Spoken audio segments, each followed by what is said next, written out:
Grammy Award winners for King and Country have achieved phenomenal success as recording artists, and their latest release, Burn the Ships, is already smoking hot. Take a look. Two-time Grammy Award-winning band for King and Country's latest single, Joy, ranked #1 on Billboard's Christian Airplay chart. Band founders and brothers Joel and Luke Smallbone are no strangers to the music industry. They watched their sister, Rebecca St. James, climb the charts as a Christian artist and got their start singing backup for her. Their latest album, Burn the Ships, encourages listeners to dig deep during hard times, learning from the past while moving ahead. Please welcome back to the 700 Club for King and Country, featuring Joel and Luke Smallbone. It's great to have you both back here again. Terry, this is like our biannual ritual. Yeah, you just put us on the list, right? King and Country, we come back. So thank you for having us. Oh, it's always a treat to have you here. You know, your latest CD just out, but the #1 song on it, Joy, has already been a huge hit. Talk about that. Yeah, well, we wrote this song in a season where we were trying to, there's a lot going on in the headlines these days, and we're kind of consumed by a lot of the things that we're scrolling through on Facebook or Instagram. And so we when we were writing the song, we kind of had a decision to make. You know, what do we want one of the first songs out of the gate to be? And it's like, we need to wake up day in, day out and do our best to choose joy. And it's been It is a choice, isn't it? It is a choice, right? Not like this kind of, you know, cookie cutter joy, but like this, you know, no matter what is taking place in your life, it's still something that we do. Doesn't mean it's always smooth. You know, Paul says, count it all joy, my friends, when you experience trials of many kinds. And I've always found that fascinating because he wrote that from prison. Yes. You know, so he obviously had reason to be depressed or sad, but yet he was doing his best to attempt to choose joy, and that's really what this song's all about.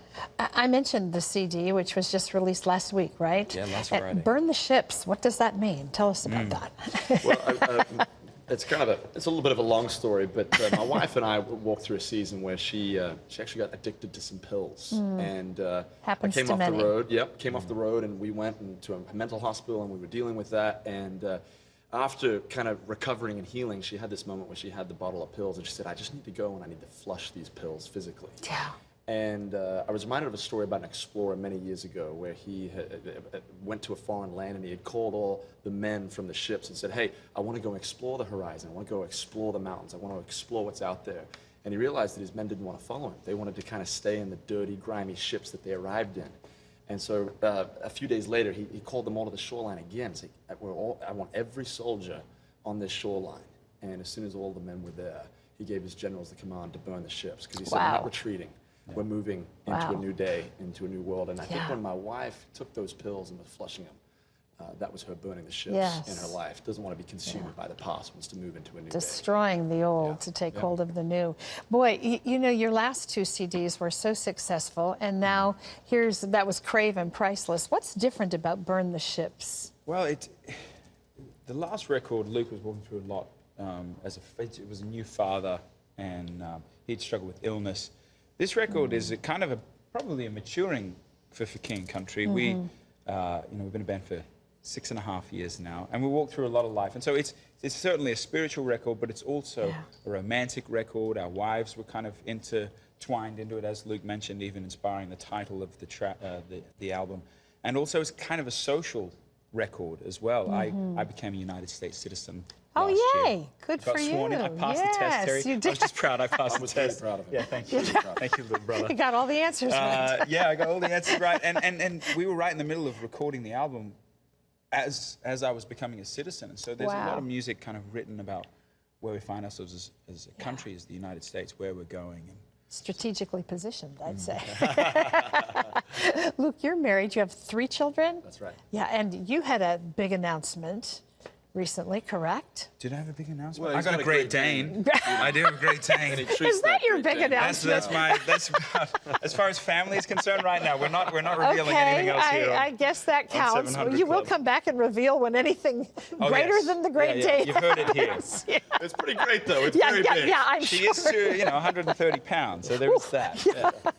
You were ill. Joel just mentioned that. Tell us what happened and how are you doing now? Yeah, well, I got diagnosed about 5 years ago with a disease, a digestive disorder, and You know, obviously it takes a while. You know, it was Yes. a difficult thing, and you know that you've got doctors saying, "Well, you're going to have this the rest of your life," and Yeah. it's an autoimmune Thank disease, you. and yeah, exactly. Not always the easiest things, but I feel great now. I kind of got some food-related things. I got the doctors kind of all sorted out, and so I feel great now. And really, I think you become very thankful when you walk through some of those difficult things. You become thankful, obviously, for health, but you become thankful for family. You become thankful for all these guys.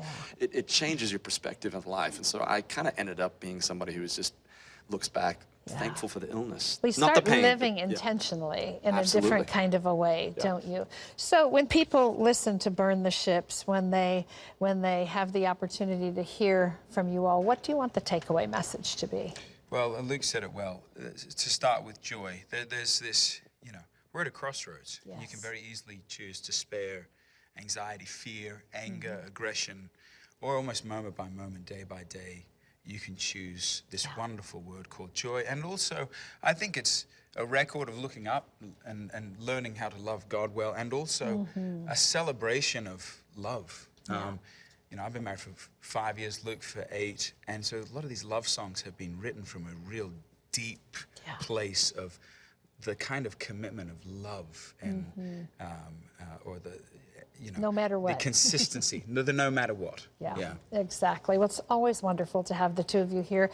We're excited to see you perform. I know that's what everybody out there and here is waiting for. So I'm going to let you go. Get in your places. Thank you for coming again. They're all in their places with bright, shiny faces. For King & Country's latest CD, it's called Burn the Ships, and it's available wherever music is sold. We also have a social exclusive interview with Joel and Luke on our Facebook page. If you'd like to watch that, just go to facebook.com/700club.